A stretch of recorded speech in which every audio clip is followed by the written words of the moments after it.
the way that we ride. I wanna keep you around. Every single day, every night. I wanna let you know that I'm down. Down, down, down, down, down, down. I just wanna keep you around. And every single day, every night, I wanna keep you. What up, YouTube and the hopefuls? We're back with another update on my hip. So today I saw another plastic surgeon for kind of what's like a third opinion. And because the first doctor I felt like kind of just wants to do the flap surgery. So what a flap surgery again is where they're going to take a piece of my muscle, they're going to bring it up into the pressure sore that I do have. They're going to clean that out. It's just a lot. And for me, it's not so much the surgery I'm bothered by, it's the recovery time. Recovery time is like 6 weeks in the bed constantly. Which I feel like today is the first time I heard somebody actually say on your stomach. Yeah, she said on my stomach. I think that's because she doesn't know me. Because I think because my sore isn't on a butt, I think I can get away with not being on my stomach. Because she looked at it and she still ain't say that. I know, but I feel like he said I can lay on like my hip, my other hip, in my back. Just not on that. Because I have mobility, like I can move around a little bit more. But yeah, I did hear it. I heard her say stomach. I was like, oh. But she was looking. She sounded optimistic at first before she looked at it. She's like, there's other options. You're young, so the flap surgery is a good suggestion for you. But there may be other ways we could do this. And then she took a look at it and was like, I really need to get the surgery. She's not ready to do the surgery on me yet because my albumin is low and my regular albumin is low. So I appreciated her for at least not just wanting to cuddle me and like I could have had a bad recovery because I wasn't technically healthy enough getting the right nutrition that I needed, which is how all this started, was improper nutrition. I am trying to get my nutrition together, and I try to persuade her to see if getting my nutrition together would be a way to heal it faster, or just to heal it without having to do the surgery. Because I'll be patient to do without the surgery to heal it on its own. Like, I'm patient with that. She was like, one option they can do, they can go in, debride it, and then put the wound vac back on with different foams. Different foams that should help heal it better, which they should have did at the beginning. Different sponges, which we felt like they should have did in the beginning. But again, all this is based off of if I have the proper protein I need in my body, so my body can heal everything it needs to. It wasn't a bad appointment. I do like her better than my first plastic surgeon. I kind of do like her demeanor, even though she gave me bad news. It wasn't just like, you ain't got another option. Shut up, do this. I don't know. How you feel? A car. Car? Okay. So you feel like that's your only option? Yeah. Surgery? No, I'm gonna get my. Well, I feel like first foremost, I got to get the protein up. And I'm trying to get up, and it's still not up. Like I feel like I'm eating and doing some supplements, but it's not reflected in my blood work. So that means it's not up. Right. I think I'm like overwhelmed because there seems to be so many layers that I wish was more simplistic. In terms of like, it sucks to not be able to have one doctor to go to that properly knows how to give you all of what you need in the beginning, because I feel like the nutritionist has said, like, this didn't start out as a stage 4, and so there's so many things now that, like, even though I'm grateful for learning and having the information, it just really upsets me that we didn't get a lot of this stuff sooner, so that we could have maybe been more ahead of it, than to feel like now here we are a year later. 2 years off the heart return. Well, a year later with this one. Yeah. And feeling like we still aren't in a good place. And it'll definitely be 2021 before we have some sort of like resolution to it. So,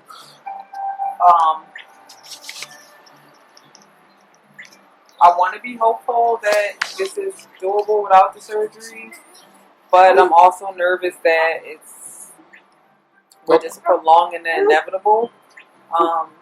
And again, like he says, the recovery is just so much. Like it's 6 weeks of him having to be on bed rest, which means that's 6 weeks of me having to figure out how to, like, I have to maintain everything by myself. I still have to work, so then we have to figure out what to do with Noel. And that's just a miserable experience for him to have to be on bed rest for 6 weeks, not including the fact that we would have to figure out where to put the specialty bed at, and what should be the middle of construction. Yeah. Because that hasn't started yet. Well, I don't know if you thought, if you were feeling the same way I was feeling about debriding it again, opening it up, and kind of like starting over. I was glad that you mentioned it on the phone, because I was thinking, but I feel like again they just seem like they don't want to do the surgery unless it's flat.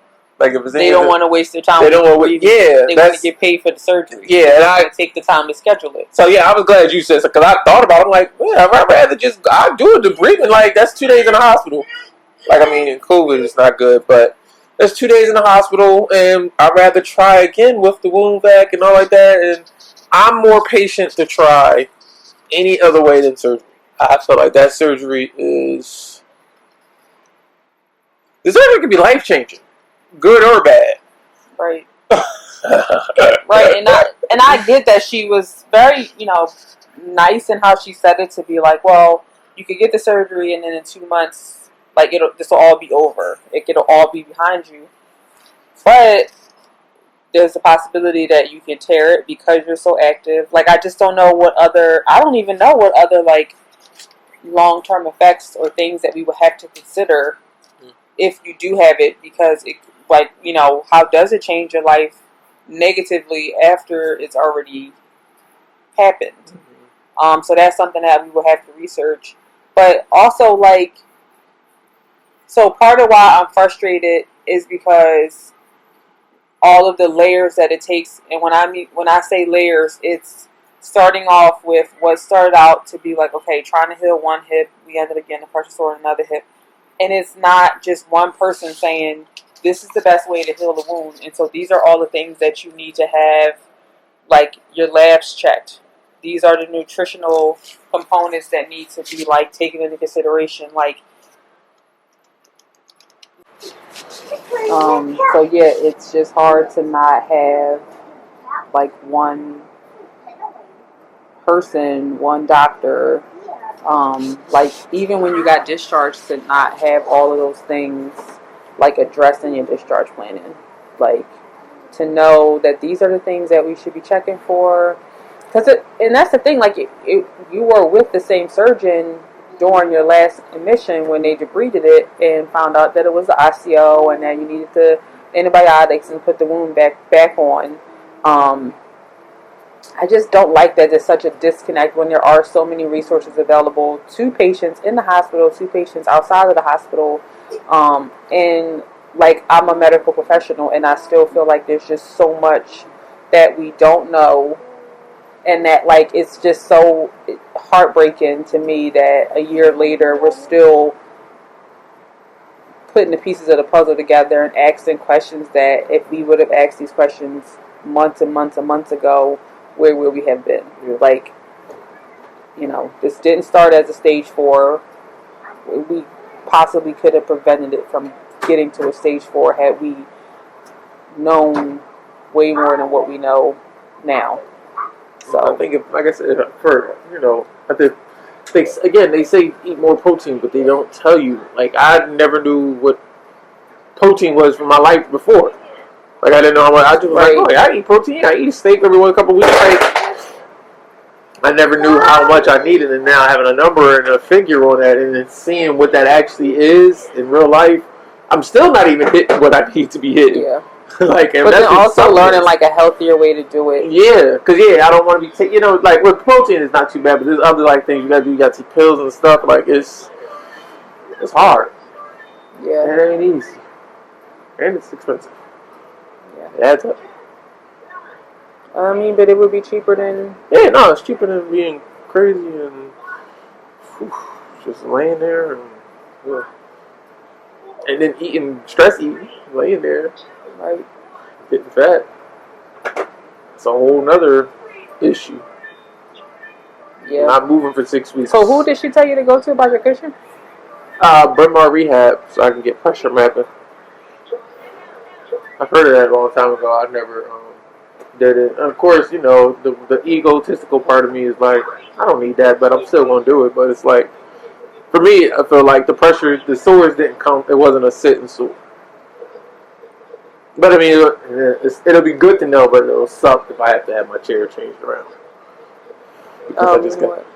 Because if they ask for me to get a different cushion or a different chair, like that'll suck because I just got this chair. So that whole fight with insurance about a new chair within a year. Well, I guess we should also look up because what the pre-qualifying factors would be, because the osteomyelitis might be something that they would have to do it because they have to. Yeah, no, I mean, I probably would qualify. If I could get it, I could qualify. Just another thing you don't feel like dealing with. Yeah. But it seems maybe hopefully easier to deal with that than 6 weeks of bed rest in a specialty bed in our house in the middle of construction that should be happening soon. Yeah. I don't know. I do think that you have to take in consideration, like, mentally how exhausting all of the options are going to be for you, because you're the one that have to, endure all of it outside of what it means for me and Noel. Like, you physically and mentally are the one who has to live with this decision one way versus the other. Yeah. So, I mean, I can also see you being like, I've been fighting this for a year. I just want it to be over with. Yeah, I'm not. I want to be there, but I'm not. I'm not there yet. I'm not there yet because I know how much I hate being in the hospital, being in the bed. I don't like being in the bed at home. Like, I'm ready to get out of bed at 8 o'clock. Like, bye. I know, and then there was the talk of like having to go to rehab for this too. She's like, oh, I've had one patient who went there for 4 weeks.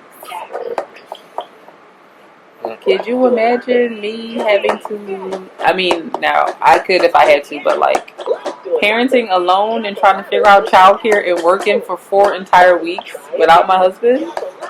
Could you imagine the call she gonna be getting? It's like a school kid. I'm not gonna act. I'm gonna act up in there. I'm be mad. No. Don't tell me what to do. I hate rehab. I love it. It's good for you, but I hate it rehab. So yeah, I'm just trying to avoid that. So protein it is. I'm gonna get off here. Look up the different supplements I can do. We got this flex spin that we can use.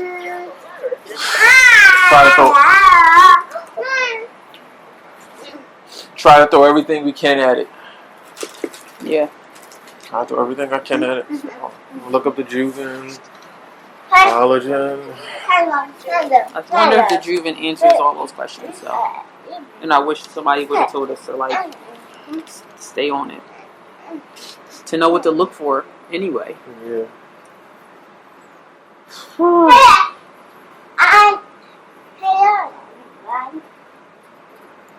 Hello, everyone. Alright, guys. I'm so somber.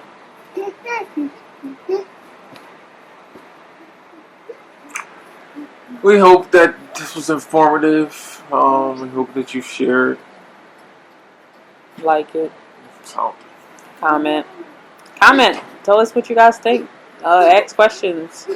If there's anybody else who eventually sees this video that's in the same boat, feel free to reach out, and hopefully by the time anybody else sees this, I'll have an answer. we'll have more answers. So we can save somebody else from this.